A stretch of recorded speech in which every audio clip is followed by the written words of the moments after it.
Take a seat. Well, we're talking about Christmas characters this morning. And the thing is, did this year go by fast for you? For me, it did. I feel like 2017 flew by. And some of the things that people like to do at the end of the year is they like to reminisce about how great the year was. And I don't necessarily want to do that, but I do want to remind you of this weird thing that happened this year.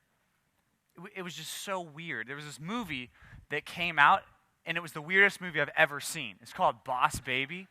Okay, it was freaky. Okay, I didn't watch this in theaters. I'm not weird like that. Not trying to go watch kids' movies in the theaters. I'm not weird, but I did watch it the other day. Weirdest thing I've ever seen. I mean, it just freaked me out. The baby was the boss. I don't know. That was weird. And he wanted to destroy puppies, which I guess I thought was kind of cool, the babies over the puppies. I favor babies over puppies, so I'm one of those kind of guys that thinks that kids are more important than pets and stuff. So I guess I like that. But this was weird because in this movie, right, his whole play, the whole Boss Baby's play is he's unexpected. He is really way more than he's made out to be. He's way more than people think he is. He has this extra identity. And that's kind of like the story we're going to read today.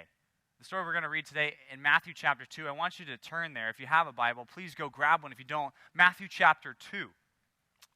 There was a baby who was really the boss. The real boss baby was Jesus Christ. And in the passage we're going to look at today, there's one question that comes up over and over and over again, and it's this: who is the king?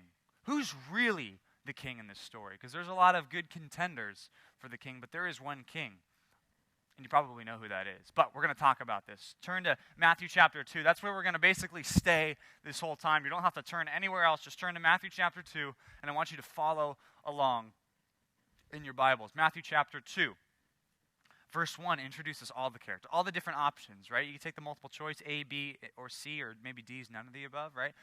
All the kings that might be kings are listed right here in verse 1. Check it out. It says, "Now after Jesus was born in Bethlehem of Judea, in the days of Herod the king, behold, wise men came from the east to Jerusalem." Those are your three characters right there. You got Jesus, you got Herod, and you got the wise men. Those are your three options in this story. Who's really the king? Who's really in charge? Well, I guess you got three options right there. The wise men who came from the east. We're going to talk a little bit more about them later. It says this in verse 2. They said, "Where is he who was born King of the Jews? For we saw his star when it rose, and we have come to worship him." I think there's a lot of misunderstanding about this group called the wise men. I want you to kind of understand this. That left side of your packet, you can cross out point number 1, and you can just spend this whole time on the left side taking notes on some of this background, this history. You can put point number 1 on the other side if you want to do that. I know it's kind of confusing, but point number 1 and point number 2, you can put on the right side. On the left side of your note packet, I just want you to take notes on the background to who these people were. Does that sound good? Okay.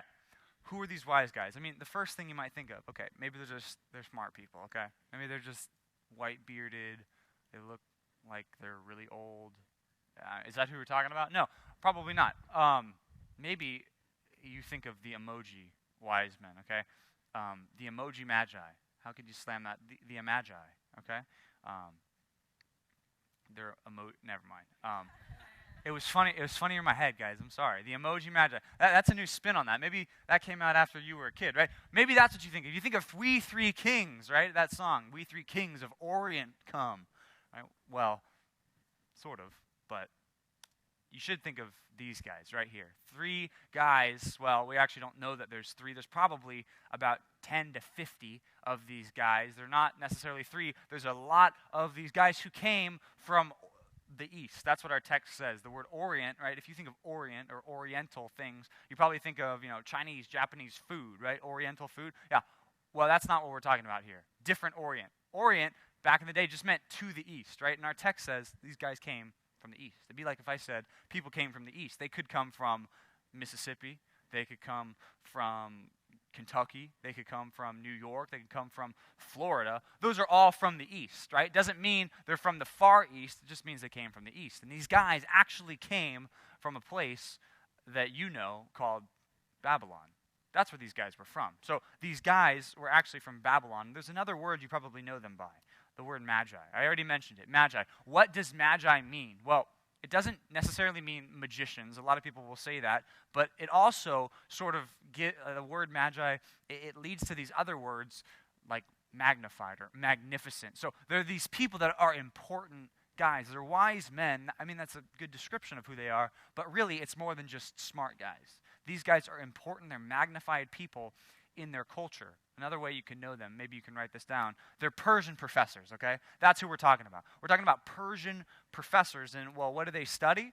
Well, a lot of the things that they studied were astrology. They looked up in the skies, and they did astronomy, and they were charting the planets and the stars, and these guys actually made a lot of scientific advancements in their day. They're really smart guys, and they made a lot of advancements. So that's who I want you to think of. But to put this into American 21st century terms, I want you to think of them as these guys.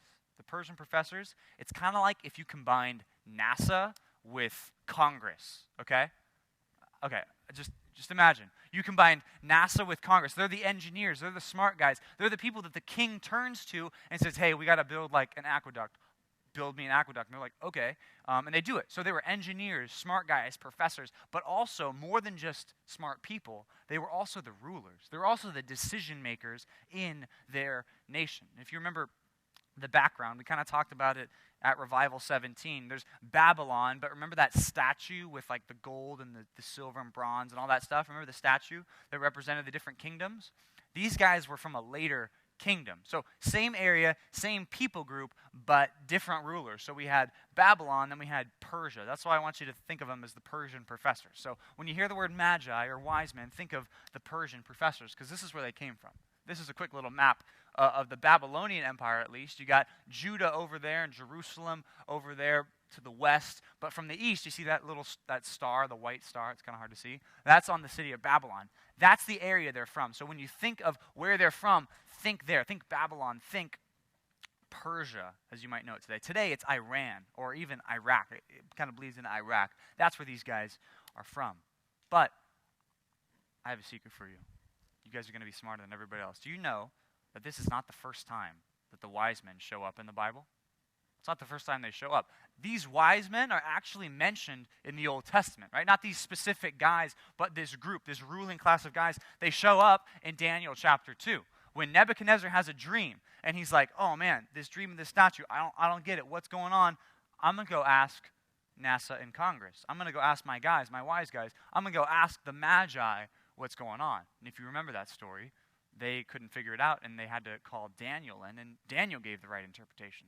They showed up one more time in the book of Daniel, in Daniel chapter 5. You guys read Daniel this week in DBR, so you're experts on this, right? It's fresh in your mind. You remember in Daniel chapter 5, you got this scene with the writing on the wall. Remember that? The hand shows up and writes something on the wall, and then the king like flips out, and he's like, what's going on? And then he calls all the wise men, all the astrologers, all these wise people, and asks them what's up. They don't know what's up, but Daniel knew what was up. And I just want to take a look at this passage in Daniel 5. Daniel 5:11 says this. The background to this is they're having a feast, okay? These people are having a feast led by their king Belshazzar, who is actually Nebuchadnezzar's grandson. So the third king after him. So there's King Neb, then King Neb's son, and then Belshazzar. So you got that going on. There's this queen who's talking. The queen is saying this, but she's not like wife queen. She's like mom queen. Okay, so she's still alive. This is the queen mother saying this. She says, there's a man in your kingdom in whom is the spirit of the holy gods. In the days of your father, light and understanding and wisdom, like the wisdom of the gods, were found in him.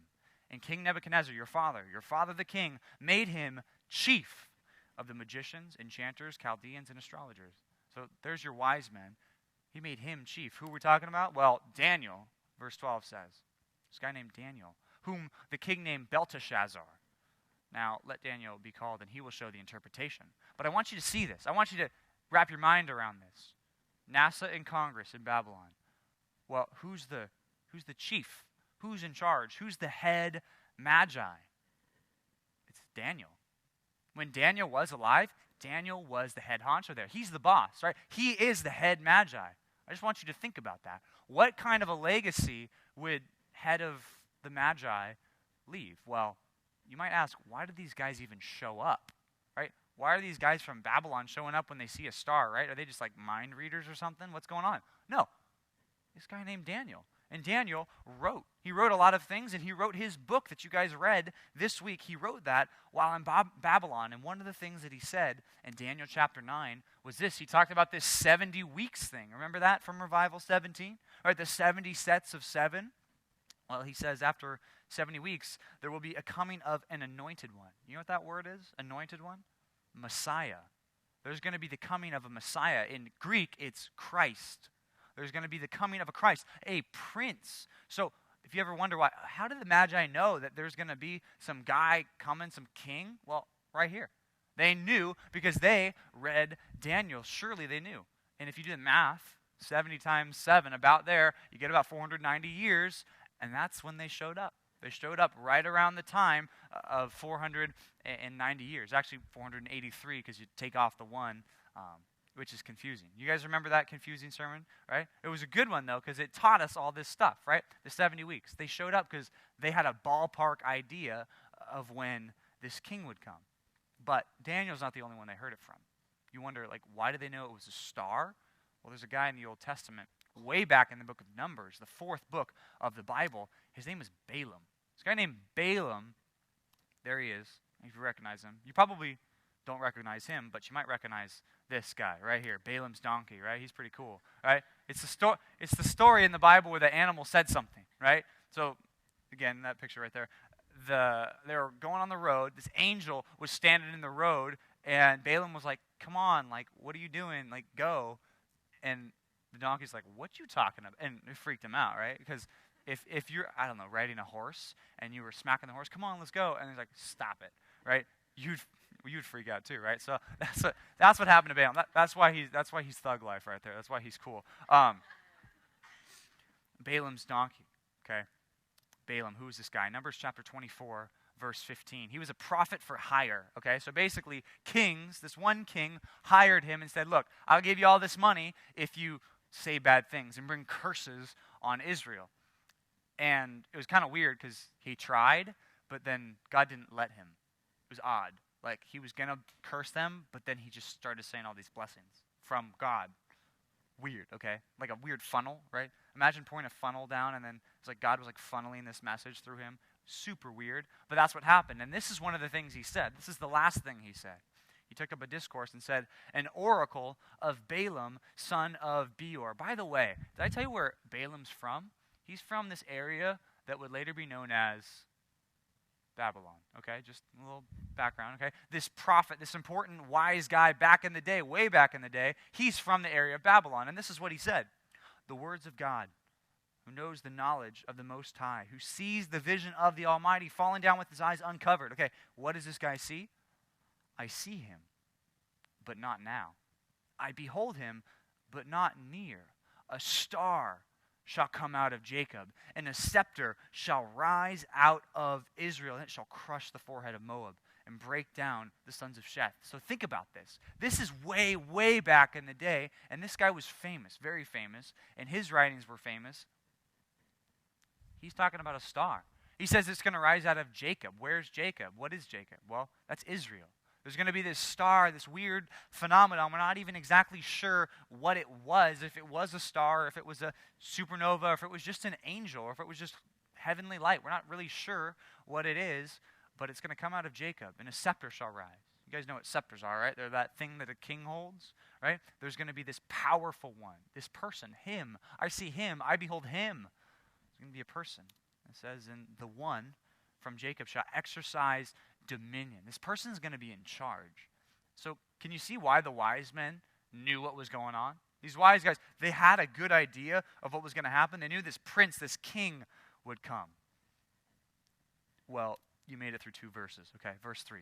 Matthew chapter 2, verse 3. And when Herod the king heard this, he was troubled, and all of Jerusalem with him. Okay, here's the next character. We got the wise men, right? They're important. Now we got this next character named King Herod.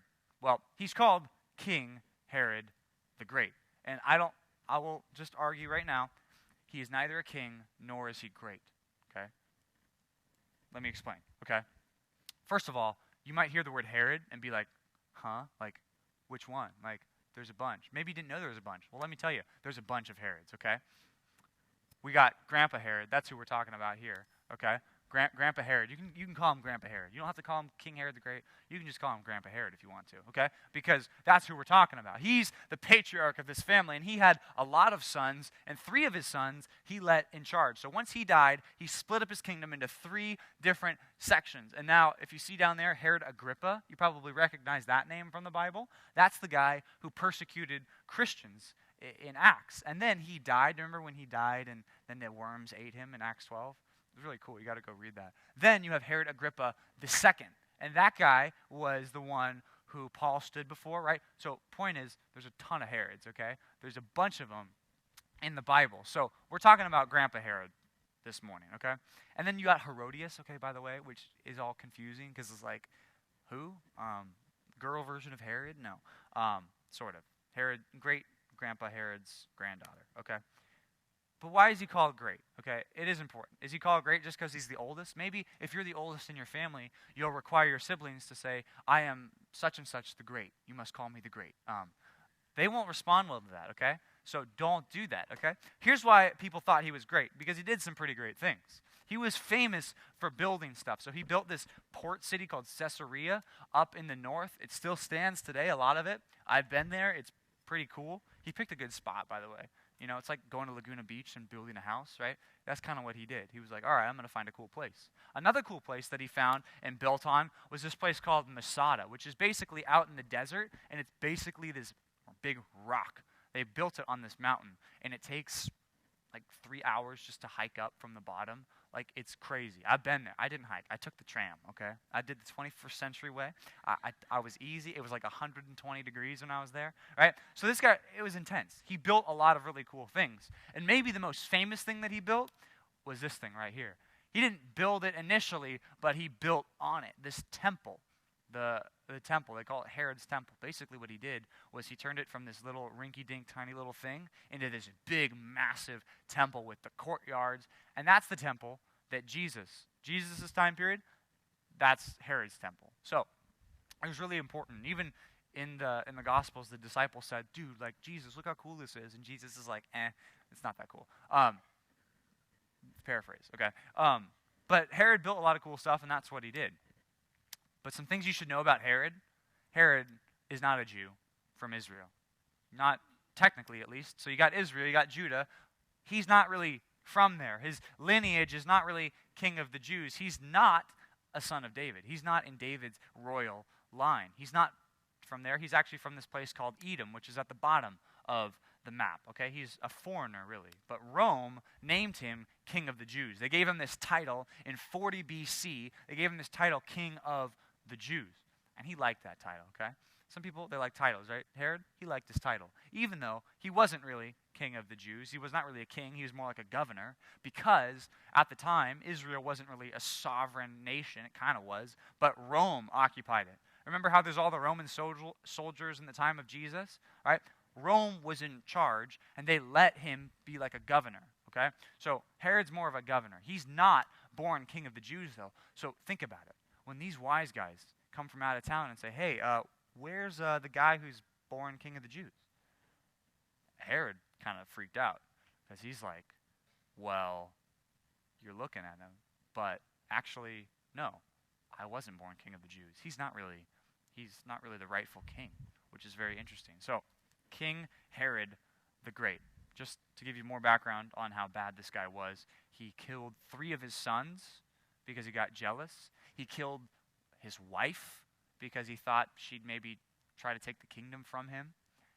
On the day of his death, he said, I'm going to have a person from every family executed so that people will be sad when I die. This guy was horrible, okay? Really bad. You can call him the evil grandpa governor Herod if you want to, okay? So the evil grandpa governor Herod, not King Herod the Great, but history knows him as King Herod the Great. So, getting into verse 3, okay? You guys are making good progress. 20 minutes in, you've only made it through 3 verses. It says, when Herod the king heard this, he was troubled, and all Jerusalem with him, and assembled all of the chief priests and scribes of the people. And he inquired of them where the Christ was to be born. So Herod would not score well on the Bible tests, okay? He wasn't really interested in the Bible, so he had to ask these guys, like, hey, where's this Messiah, this prince, this king? Where's he supposed to be born? And they responded, they said, okay, yeah, I know where he's supposed to be born. They told him, in Bethlehem of Judea, for so it is written by the prophet. And you, O Bethlehem, in the land of Judah, are by no means least among the rulers of Judah, for from you shall come a ruler who will shepherd my people Israel. He's quoting two prophets right there. He's quoting Micah, and he's also quoting Ezekiel. That thing about he will shepherd my people, that's from Ezekiel 34. And the other one, the Bethlehem part, that's from Micah 5:2. And here's Micah 5:2, by the way, the whole thing. It says, but you, O Bethlehem Ephrathah, who are too little to be named among the clans of Judah, right? Small place, for from you shall come forth for me one who is to be the ruler in Israel, whose coming forth is from of old, from ancient of days. Think about that. Ancient days. Do you remember Daniel chapter 7? Okay, I'm referencing Daniel a lot, but you read it this week, so you know it, okay? Daniel chapter 7, talking about how God comes from ancient of days. So this is weird. John 1:1, right? In the beginning was the Word, and the Word was with God, and the Word was God. This is talking about more than just a guy, more than just a man. This person prophesied in Micah 5:2 that's going to come out of Bethlehem is more than just a man. He's the prince. He's the Messiah. Because right here, he's kind of claiming, yeah, he's actually more than just a dude. He's like God status, from ancient of days, from of old. That's a big deal. It's not the only time that a child was prophesied about. Isaiah 9, verse 6. This is a Christmas passage. You guys know this one. You guys hear this one in the songs. But write it down. Isaiah 9:6 says this, for unto us a child is born. To us a son is given, and the government shall be upon his shoulders. What does that mean? Well, it means he's going to be in charge. The whole government, the whole ruling thing, that's going to be on him. He is going to be in charge. He is the king. He's going to be a good king, though. It says, and his name shall be called Wonderful Counselor, Mighty God, Everlasting Father, Prince of Peace. Interesting there. Mighty God. This isn't just a guy. This is a special person. This is God himself, and he will be the Prince of Peace. It says, and of the increase of his government and of peace there will be no end. And on the throne of David, over his kingdom, to establish it and to uphold it, right? So this government, it's going to be not just from David, right? It's starting from there, but it's expanding everywhere. He is the king, not just of a small slice the size of New Jersey, Israel. He's actually going to be king of the world. He will establish it and uphold it. He's not just going to come and start it and then peace out, right? He is going to come, he's going to establish it, and he will uphold it. With what? With justice and with righteousness. That's how his kingdom's going to be. Right? There's a lot of injustice in the world. There's a lot of unrighteousness in the world. Everywhere you look, you see unrighteousness and injustice. Well, his kingdom, the way he's going to set this up, it's going to be a righteous kingdom. It's going to be a kingdom full of justice. It says from this time forth and forevermore. This kingdom is not going to be here for 4 years and then we're going to re-elect. Okay? There's no re-elections with Jesus. Okay? He is going to be the king forever. Matthew 2:7. These wise guys, they get summoned back to Herod. It says, and Herod summoned the wise men secretly and ascertained from them what time the star had appeared, okay? Herod wanted the details, okay? Because he was actually plotting something himself. We find out here in verse 8, it says, and he sent them to Bethlehem, saying, hey, go find this kid because I want to worship him. Wink, wink. Right, yeah. Well, we find out later that that was not his plan at all. And really, you should know that because he killed his sons. He's got no problem killing this person who's really a rival to his throne. And that's what he was. Think about it. Who is Jesus in this scene? To Herod? He's a rival to his throne. If there really is this person from the Old Testament prophesied, say, he's actually going to be the king, well, I'm the king. I don't want him to be the king. He wants to destroy this guy. This is a big deal. It says in the next verse, verse 9, Matthew 2:9, after listening to the king, these wise guys went on their way. And behold, the star that they had seen, when it rose, went before them until it came to rest over the place where the child was. Okay? This makes it seem weird if it was like a supernova or a big star, right? If a star comes to rest over a house, we've got a fire hazard, okay? You heard about the wildfires this week here in Southern California, right? This would be like world explosion fire, atomic bomb size, okay? So you see how that's kind of confusing? It's led them to this particular place, to the place where the child was. That's why a lot of people think, well, actually, it was probably just an angel. It was probably a heavenly light that led them there, right? We see that in the Old Testament where God does this kind of a heavenly light. It makes sense. Maybe that's what it was. We're not sure. But whatever the light was, it led them to the place. The wise men, when they saw the star, it said they rejoiced exceedingly with great joy. They were ecstatic when they found it out. This is where he was. And now, you would probably expect to see this scene, right? You guys have seen the nativity scene. You guys went to the play. You guys saw your brothers and sisters, right? Putting on, maybe your brother or sister was a wise man, or Joseph or Mary. Maybe that's who they were. Well, don't burst their bubble, okay? Don't go home and say, John told you this. But this scene is not completely accurate.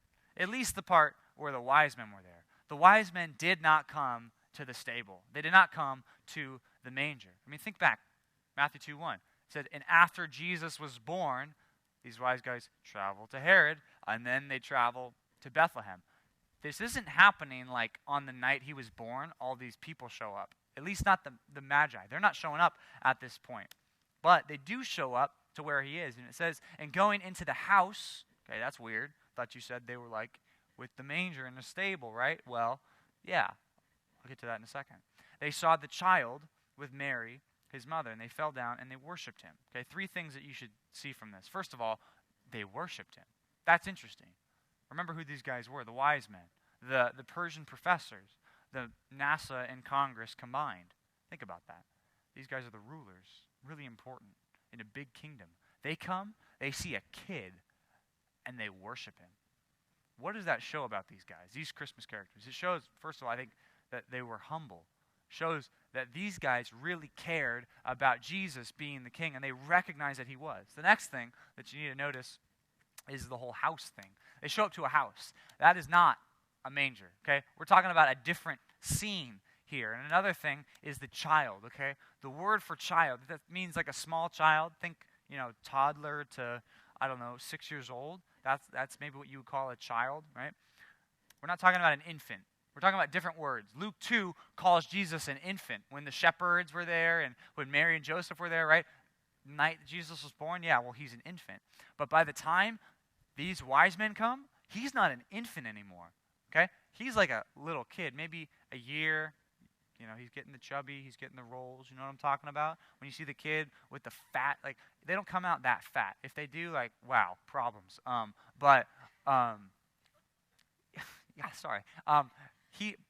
Maybe think 20 pounds, okay? We're not talking about 7 pounds, 2 ounces, right? We're talking about he's maybe close to 2 years old. So this scene in Matthew 2:11 is different than the scene in Luke 2:16, okay? Luke 2:16 does tell us, okay, the shepherds came, they were at the stable, right, the manger. That scene, it's true, but the wise men were not a part of that scene. The wise men came later, maybe even 2 years later. So we think between a year and 2 years after Jesus was born. That's what happened. Okay, so continuing in verse 11, it says, they opened their treasures, and they offered him gifts, gold and frankincense and myrrh. Okay, I don't know what's on your Amazon wish list. Okay, if this stuff's on your Amazon wish list, you got some problems. Okay, I guess I get the gold part. Okay, if you were gonna come and give me gold, okay, I wouldn't tell you no. But the frankincense and myrrh part, I'd be like, no thanks, you got the wrong guy. Come on. But these are important, and the reason they're important is they're prophesied about in Isaiah 60. Isaiah 60 says this. It says, arise, shine, for your light has come, and the glory of the Lord has risen upon you. The background to this text is, hey, Israel, we kind of got messed up. There's a lot of sin, but hey, there's a glory that's happening in the future. There's a promise. There's a person who's going to come in the future. It says, for behold, darkness shall cover the earth, and thick darkness the peoples. But the Lord will arise upon you. Does that sound like Jesus Christ? There's going to be, the Lord is going to rise upon you, and his glory will be seen upon you. Makes me think of John 1, right? We have seen his glory, the glory as of the only Son of the Father, full of grace and truth, right? We're talking about the same guy here. It says, and the nations shall come to your light, and kings to the brightness of your rising. Okay? I don't think these wise men were kings, right? We three kings, probably not like kings of sovereign nations type kings, but they were important. And they're coming to this brightness. Notice how it even says, of your rising. They said the star rose and they saw it rising. It says, lift up your eyes all around and see. They are gathered together. They come to you. Your son shall come from afar, and your daughters shall be carried on the hip.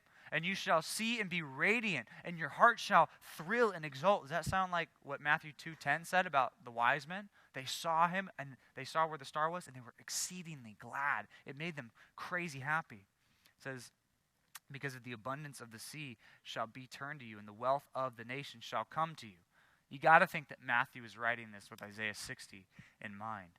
This is what he says. Multitudes of camels shall cover you, young camels from Midian and Ephah. They all shall come from Sheba. They shall come.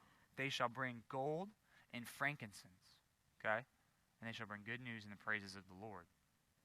That's oddly specific. Okay? Gold and frankincense. Let's just talk about what these gifts were. Gold, I think you understand, right? It's a very kingly gift. If you gave someone gold, right, I'd be like, well, you either want to marry them or you just really like them a lot, okay? But when you think of gold, probably what we're thinking about, it's a very kingly gift. Jesus is the king, and they recognized that he was the king. Traditionally, that's what Christians have saw this gift of gold as a sign that, wow, this guy, he is the prince, he is the king. The next one, frankincense, okay? After the word frank, maybe this is just, I'm going to pretend like this word came from a guy named Frank. He liked incense, okay? Incense is what you would burn like in the temple, okay? This was before candles. This was before your Gucci cologne, okay? This was you burned it and it smelled good, okay? That was for Ben right there. Gross, all I have to say. But frankincense, they burned it, and it basically smelled good. And one of the things that Christians have seen throughout Christian history is this gift. It probably signifies that this prince is more than just a guy. He's more than just a baby. He's more than even just a king. He's actually God. He's more important than just a normal king being born. And also myrrh. It's another one. This one is not a very kingly gift. It's not even mentioned in Isaiah 66. Myrrh. Myrrh was used to wrap bodies when they died. So it'd be like if this Christmas I gave you your favorite. It's like if I gave you Dimetapp. Here you go. Here's some. It's weird. Okay, it's not the thing. Okay, I get the gold. I'll take the money. I'll take that. Frankincense. Okay, I guess that's quite a compliment. But myrrh, it's weird. It's a gift you'd give to a dying person, so that they could be buried. Okay? It'd be like if I bought you a casket for Christmas. At Costco, you know they sell caskets, right? Every time I walk by that with my dad, he's always like, I want that one. I'm not kidding. It's true. Never mind. Okay. Myrrh. What was that about? Why would they give him myrrh? Well, they foresaw something. They knew that this guy was not just a guy. Jesus did not just come to live. He also came to die.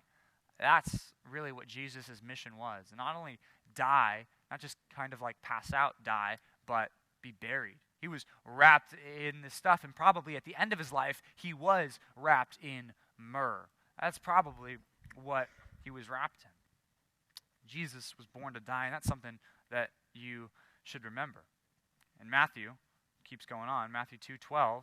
It says, and being warned in a dream not to return to Herod, they departed to their own country by another way. So God spared these guys and said, hey, we're going to send you a different way. Matthew 2:12. The next verse says, and when they had departed, behold, an angel of the Lord appeared to Joseph in a dream and said, rise, take the child and his mother and flee to Egypt and remain there until I tell you, for Herod is about to search for the child and to destroy them. So they got the point.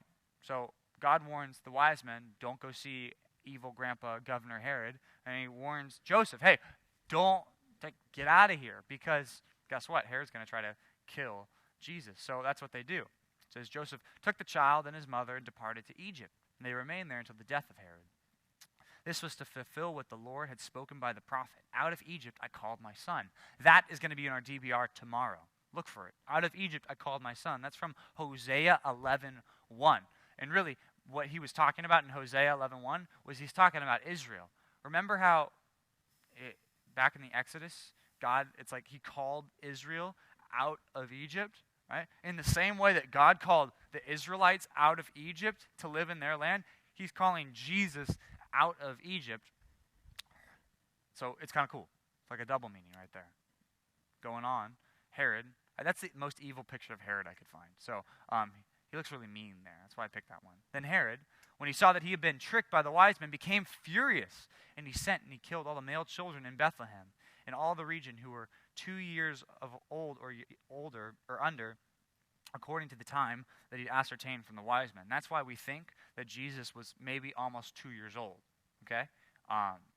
So if he's about 2 years old when the wise men came, that makes sense why Herod would kill babies under 2 years old.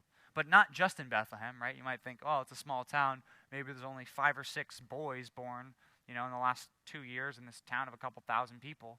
Well, it says in all the region too.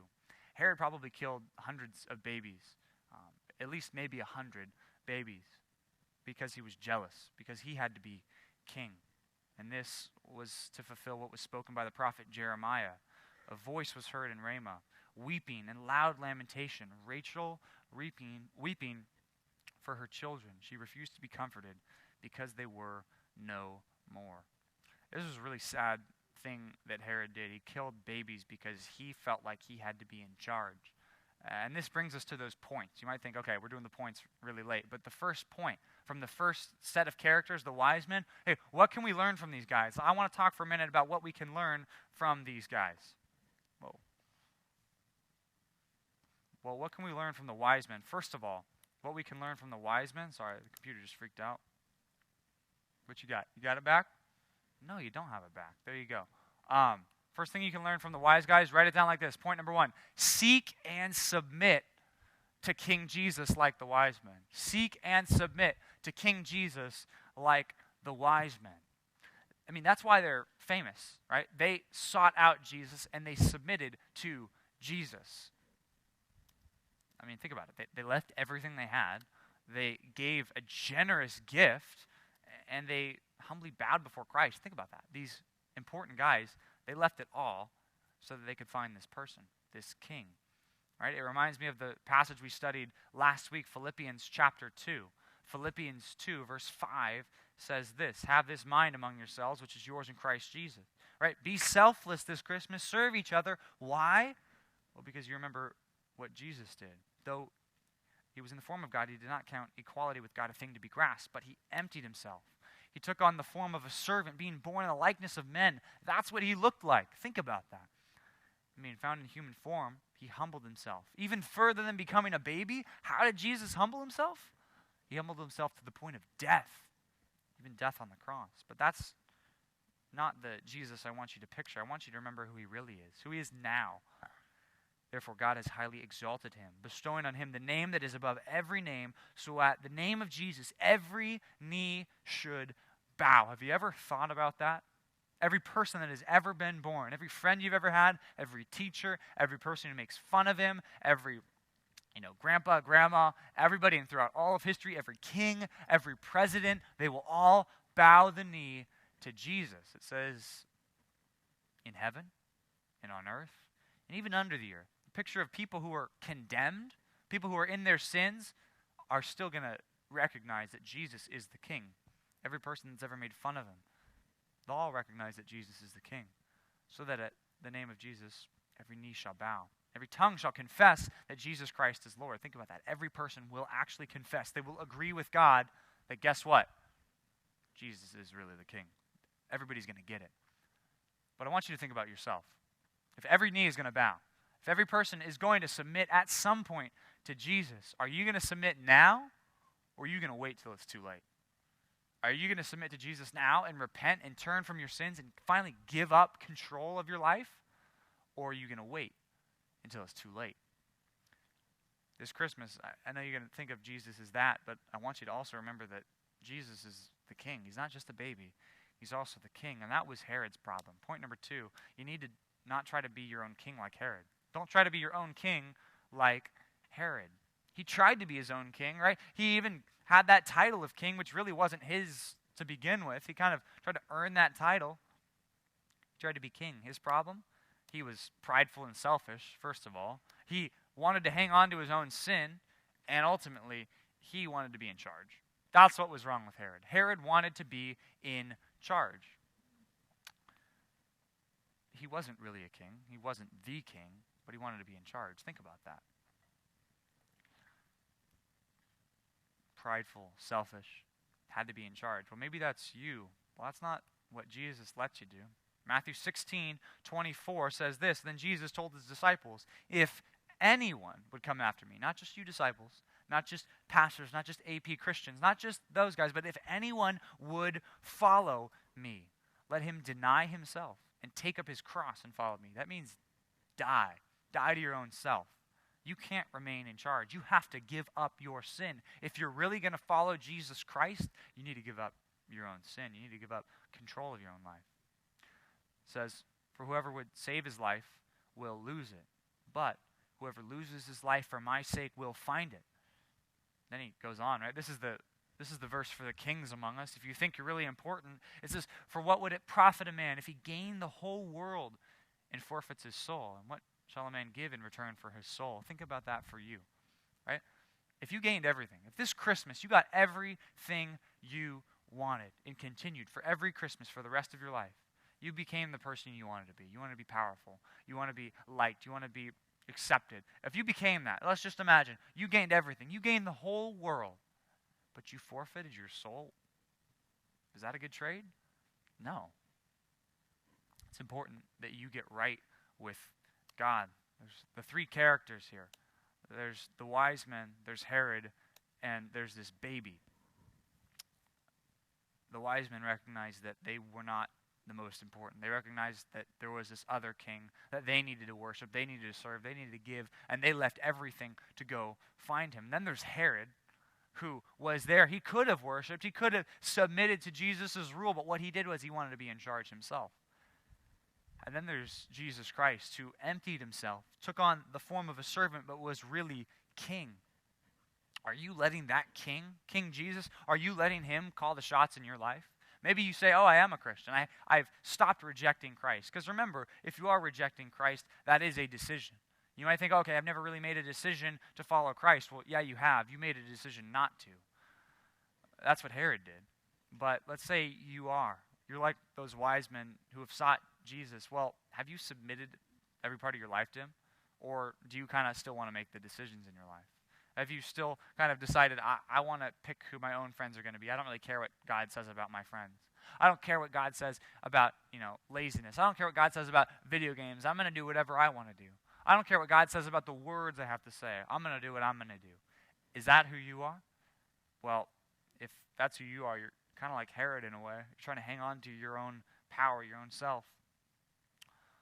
The question back then was, who was the king? And the same question is true of you. Who is the king? Are you the king of your own life? Are you the queen of your own life? Are you in charge? Or have you repented? Have you turned? And have you trusted in Jesus Christ? And is he your king now? If he's not your king, stop putting it off. Repent. Turn to Christ, because he's been patient with you for so long. That patience at some point will run out. Christmas characters. We've got more of them next week. We've got 3 more characters for you to see. Let's pray as we release a little bit early this morning. Let's pray.